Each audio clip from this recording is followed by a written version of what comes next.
विद्यार्थी मित्रांनो, मागच्या 2 पाठांचा अभ्यास आपण केला। आज आपल्याला उपयोजित इतिहास म्हणजे काय या संदर्भातल्या पाठ 3रा अभ्यासायचा आहे। एक गोष्ट लक्षात घ्या,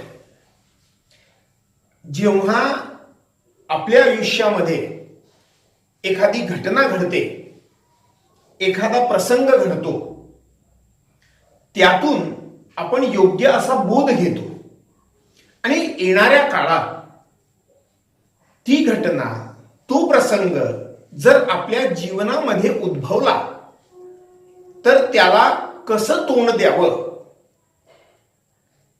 याचा विचार आपण अवश्य करतो। याचाच अर्थ काय की भूतकाळात घडलेली एखादी घटना, एखादा प्रसंग आपल्या वर्तमान काळात जर घडत असेल तर त्याचा एक व्यक्ती म्हणून, मानव म्हणून आपल्या जीवनावर काय परिणाम होतो, मग तो परिणाम चांगला की वाईट हे समजून घेण्यासाठी आपल्याला उपयोजित इतिहासाचा अभ्यास करणं गरजेचं आहे। मग या पाठात म्हणजेच उपयोजित इतिहास, यात उपयोजित इतिहास म्हणजे काय हे बघणं आवश्यक आहे।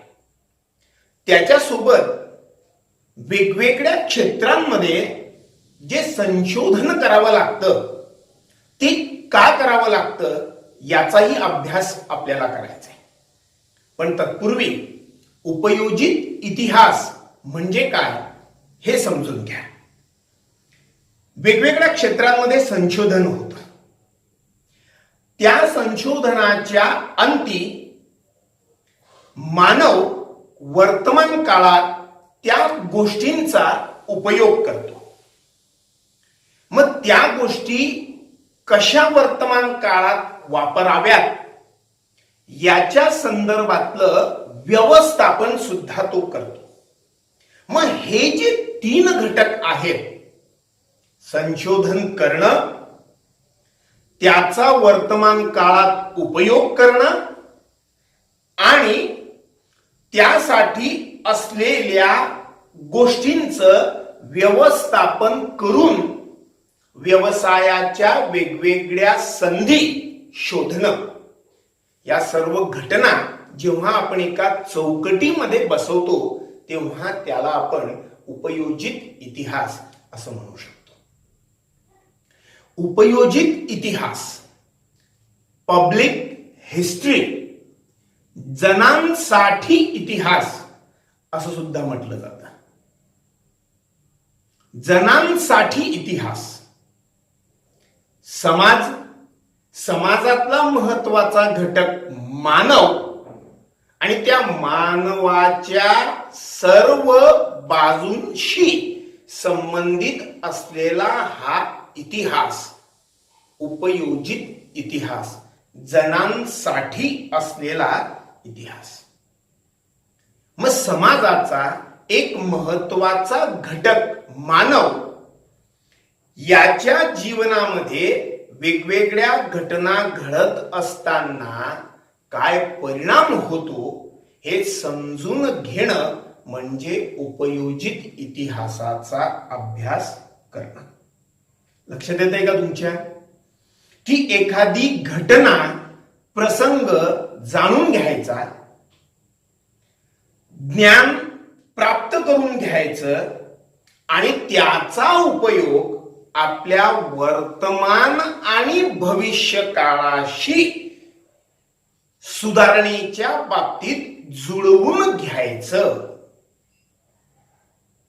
जनांसाठी इतिहास तो असा, आणि यामुळे तुम्हाला उपयोजित इतिहासाचा अभ्यास करणं अत्यावश्यक आहे। वर्तमान काळात आपल्या समोर अनेक आव्हानं येतील। या आव्हानांना जेव्हा आपण सामोरी जाणार तेव्हा यासाठी काय उपाययोजना कराव्या लागतील, ज्या उपाययोजना करू त्या समाजासाठी हितावह असतील का, उपयुक्त ठरतील का, याचा सुद्धा विचार आपण करायला नको का? हे आपल्याला उपयोजित इतिहास शिकवतो. एवढंच नव्हे तर घडलेली घटना ही दिशादर्शक कशी ठरेल याच्या दृष्टीने सुद्धा आपण विचार केला पाहिजे. तुमच्या मनात कदाचित प्रश्न निर्माण होईल की उपयोजित इतिहासाच्या क्षेत्रात तज्ञ व्यक्ती किंवा इतिहासकार यांनाच स्थान असतं का? नाही, हे घटक महत्वाचे आहेत, पण याबरोबर समाजामध्ये राहणारा सर्वसामान्य व्यक्ती हा अत्यंत महत्वाचा घटक आहे. एखादा पर्यटक सुद्धा ज्यावेळेस पर्यटन करतो त्यावेळेस त्याला त्या क्षेत्राबद्दलची आवड निर्माण होते. त्या आवडीतून त्या क्षेत्राचा इतिहास जाणून घेण्याचा, समजून घेण्याचा तो प्रयत्न करतो आणि त्यामुळे त्याला असं वाटतं की आपल्या सभोवताली जे घटक आहेत त्या घटकांचं जतन करणं, संवर्धन करणं हे आपलं कर्तव्य आहे. उपयोजित इतिहास याचा अर्थ साध्या सोप्या सरळ भाषेत असा आहे मित्रांनो की गतकाळात जे काही घडलेलं आहे त्यातून योग्य तो बोध घ्यावा आणि आपला वर्तमान आणि भविष्य सुखर करावा. आणि म्हणून तुम्हाला, मला, सगळ्यांना समाजाचा एक घटक असलेल्या मानवाला उपयोजित इतिहासाचा अभ्यास करणं गरजेचं आहे. आणि म्हणून या उपयोजित इतिहासाला जो मी एक पर्यायी शब्द तुम्हाला सांगितला होता, काय?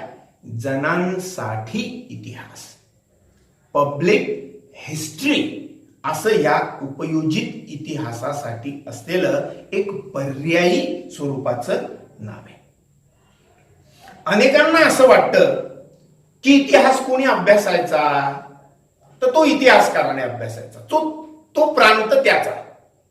जो इतिहासाचा तज्ञ असेल ना त्याने फक्त इतिहासाचा अभ्यास करावा.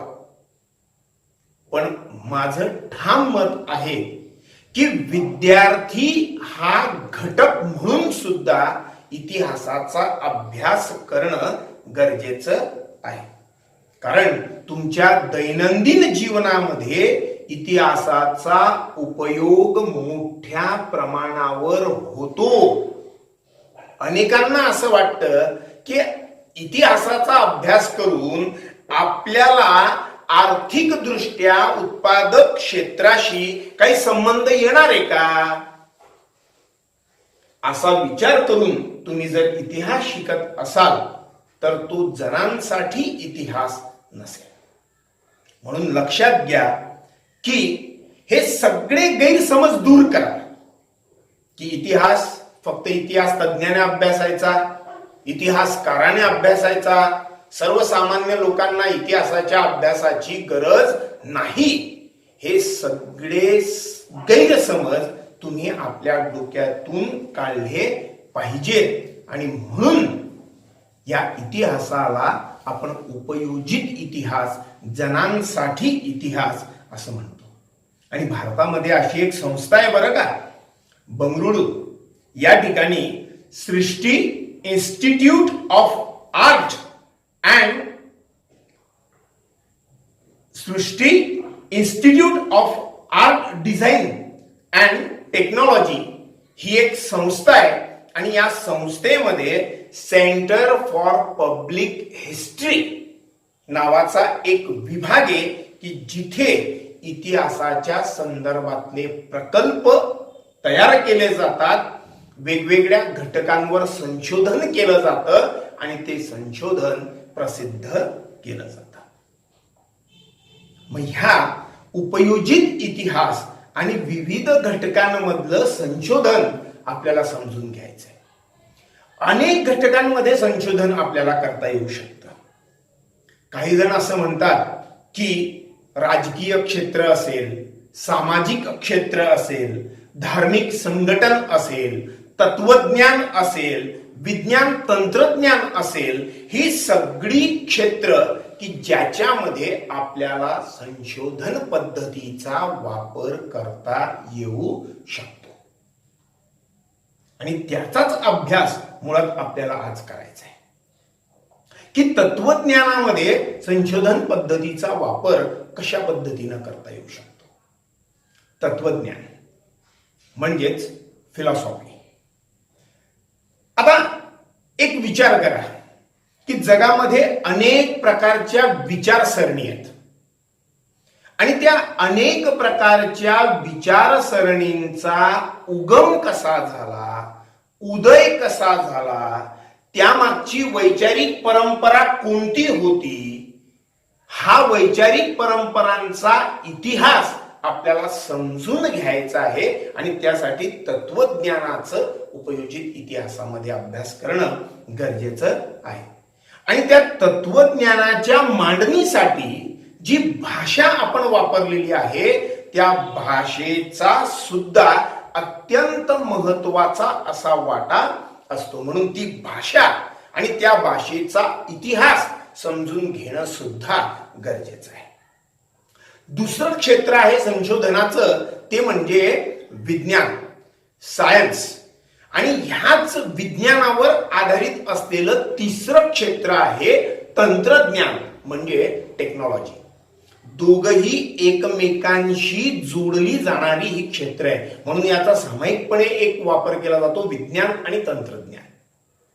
मग विज्ञान म्हणजे काय, तर विज्ञानाच्या क्षेत्रात वेगवेगळे वैज्ञानिक शोध लावले जातात.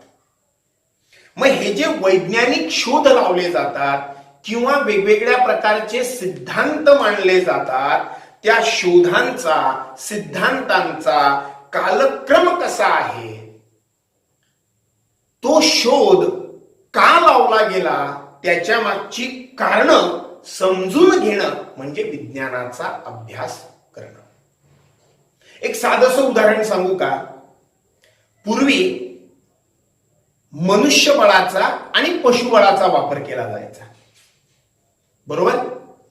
पण कालांतराने याऐवजी आपण बाष्पशक्तीचा, जलशक्तीचा, विद्युत शक्तीचा वापर करायला लागलो.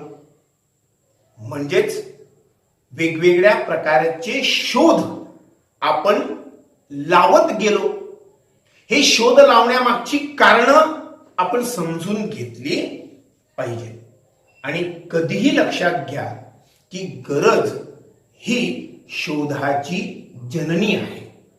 जेव्हा तुम्हाला एखाद्या घटकाची गरज भासते, तुमच्या मनात जिज्ञासा निर्माण होते, तेव्हाच तुम्ही एखादा शोध, एखादा सिद्धांत निर्माण करू शकता.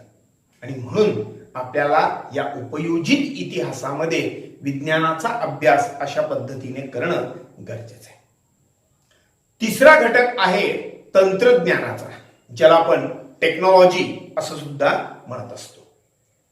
आता टेक्नॉलॉजी नेमकं काय करते, तर विज्ञानाने लावलेले शोध प्रत्यक्ष जीवनामध्ये कसे वापरायचे हे तंत्रज्ञान आपल्याला शिकवत असतं. म्हणजे त्या शोधांचा प्रत्यक्षरित्या वापर मानवी जीवनामध्ये कशा पद्धतीने करावा हे तंत्रज्ञानाच्या माध्यमातून आपल्याला समजत असतं. कृषी उत्पादन असेल, वस्तूंचं उत्पादन असेल, स्थापत्य असेल, अभियांत्रिकी असेल, या सगळ्या क्षेत्रांमध्ये झालेले बदल आणि त्या बदलाची कारणं आपल्याला समजून घेणं गरजेचं आहे. थोडंसं आपण जुन्या काळाकडे वळूया. ज्यावेळेस मानव उत्क्रांतीच्या टप्प्यावर होता आणि त्या काळात त्याने आपल्या सोयी सुविधांसाठी हत्यार अवजार बनवायला सुरुवात केली होती. आठवतं का तुम्हाला? हात कुऱ्हाड मानवाने बनवलेलं त्याचं प्रथम हत्यार, दगडी हत्यार. तिथून मानवाने केलेली प्रगती, तर नवाश्म युगामध्ये मानवाने लावलेला शेतीचा शोध, आणि मग त्यातून शेती करण्याची वेगवेगळी तंत्र, म्हणजे उपयोजित इतिहासामध्ये विज्ञान आणि तंत्रज्ञान यांचा अभ्यास करणं सुद्धा गरजेचं आहे. आणि यातला जो चौथा घटक आहे तो म्हणजे उद्योगधंदे आणि व्यापार. आता उद्योग आणि व्यापार या दोन घटकांचा मानवी जीवनावर खूप जवळचा परिणाम होतो.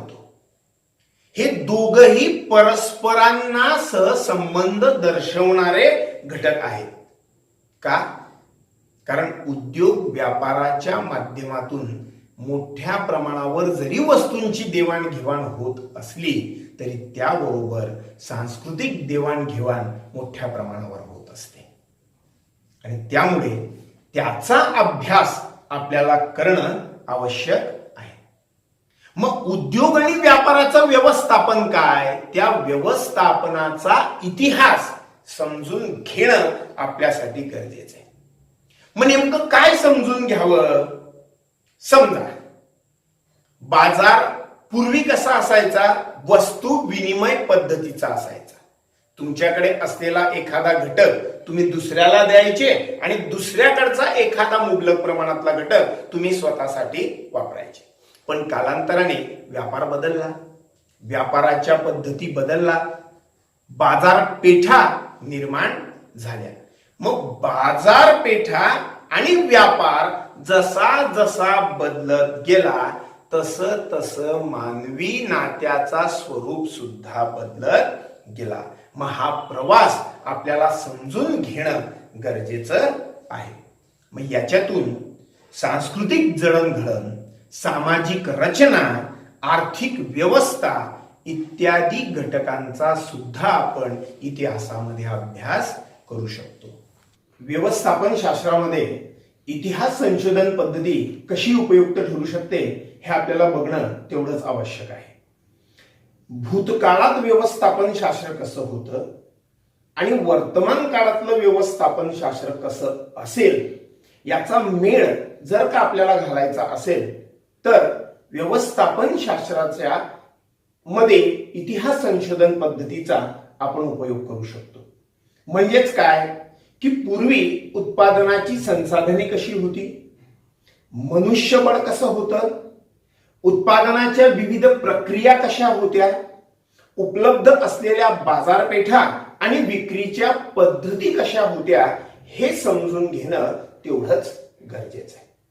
कारण भूतकाळातील ह्या सगळ्या गोष्टी समजून घेतल्यानंतर त्या काळात असलेली साधनं, त्या काळात असलेल्या माणसांची मानसिकता म्हणजेच लोकांची मानसिकता, समाजाची मानसिकता आणि सामाजिक व आर्थिक संघटना यावर सर्व अवलंबून असतं. आणि म्हणून व्यवस्थापन शास्त्राचा अभ्यासासाठी इतिहास संशोधन पद्धतीचा आपण वापर करू शकतो. एक उदाहरण द्यायचं झालं तर आपल्याला सांगता येईल की पूर्वी वस्तू विनिमयाची पद्धत होती, हे आपला ज्ञात आहे. कालांतराने ही पद्धत हळूहळू हळूहळू काळानुरूप बदलत गेली आणि आज घडीला आपण खरेदी विक्रीचे सर्व व्यवहार रोख चलनाद्वारे करतोय. मग हे समजून घेण्यासाठी आपल्याला व्यवस्थापन शास्त्रामध्ये इतिहास संशोधन पद्धतीचा वापर करता येऊ शकणार. त्यानंतर पुढची गोष्ट आहे ती म्हणजे कला. कलेचा अभ्यास करणं खरंच गरजेचं आहे का असा प्रश्न जर तुमच्या मनात उपस्थित होत असेल तर त्यासाठीचं एकमेव उत्तर असं आहे की होय. याचं कारण का? कारण मानवी जीवनाची अभिव्यक्ती जर तुम्हाला करायची असेल, मानवाला अभिव्यक्ती जर करायची असेल तर कलेसारखं उत्कृष्ट साधन याशिवाय दुसरा पर्याय तुमच्याकडे नाहीये. आणि मग आपल्याला करायचं काय आहे, तर कला क्षेत्रातली अभिव्यक्ती वैचारिक, भावनिक आणि सांस्कृतिक परंपरा ह्यातून कला कशी हळूहळू विकसित होत गेली याचा अभ्यास करणं गरजेचं आहे. जो कला आविष्कार करता असतो, कलाकार असतो, तो कलाकार कला निर्माण करताना कोणती साधनं वापरतो, ज्यावेळेस तो एखाद्या कलेची निर्मिती करतो त्यावेळेस त्याची मानसिकता कशी असते, कला निर्माण करण्यामागचा त्याचा कलाविष्काराचा मर्म काय असतो आणि कलेमध्ये होत असलेला बदल म्हणजे विकासाचा क्रम आपल्याला जर समजून घ्यायचा असेल तर कलेमध्ये इतिहास संशोधन पद्धतीचा आपण वापर करू शकतो. आणि यातला शेवटचा टप्पा आहे तो म्हणजे मानव्य ज्ञान शाखा. मानवाच्या प्रगतीमध्ये विविध अशा ज्ञान शाखांची सांगड घातली जाते ज्यातून मानव प्रगतीच्या एक एक टप्प्यावर पोहोचत असतो. मग या विविध ज्ञान शाखांचा उगम कसा झाला, त्या ज्ञान शाखा कशा क्रमानुसार विकसित होत गेल्या हे बघणं आपल्यासाठी गरजेचं आहे. उदाहरण द्यायचं झालं तर इतिहास ही एक मानव्य ज्ञान शाखा, पुरातत्व असेल, समाजशास्त्र असेल, मानसशास्त्र असेल, मानवशास्त्र असेल, राज्यशास्त्र असेल, अर्थशास्त्र असेल, तत्वज्ञान असेल, या सगळ्या ज्ञान शाखा आहेत.